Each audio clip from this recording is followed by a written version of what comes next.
এক লোক বেড়ানোর উদ্দেশ্যে বাগদাদে তার বন্ধুর বাসায় এলো। জায়গাটা একটু ঘুরে দেখবে এই উদ্দেশ্যে সকালে তিনি যখন বাজারে গেলেন তখন দূর থেকে মৃত্যুদূতের সাথে তার দেখা হয়ে গেল।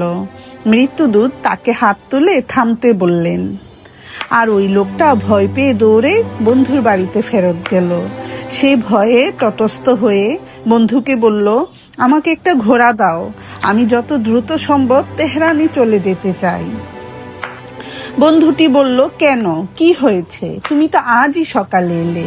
বন্ধুটি ভয় নিয়ে বলল, তোমাদের বাজারে আমার মৃত্যুদূতের সাথে দেখা হয়েছে। সে আমাকে থামতে বলেছে।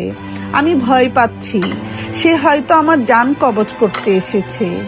তাই আমি এখানে থাকতে চাই না, যত দ্রুত তেহরানে চলে যেতে চাই। বন্ধুটি তার আস্তাবল থেকে সবচেয়ে শক্তিশালী ঘোড়াটা দিয়ে দিলেন, যাতে করে বন্ধু খুব দ্রুত তেহরান চলে যেতে পারে।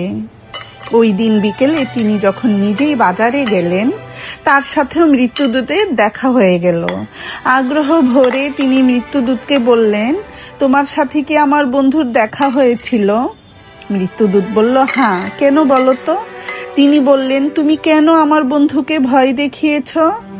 মৃত্যুদূত উত্তরে বললেন, আমি তো তাকে ভয় দেখাইনি, আমি শুধু হাত তুলে তাকে থামতে বলেছিলাম, কারণ আমি অবাক হয়ে গিয়েছিলাম তাকে বাগদাদের এই বাজারে দেখে।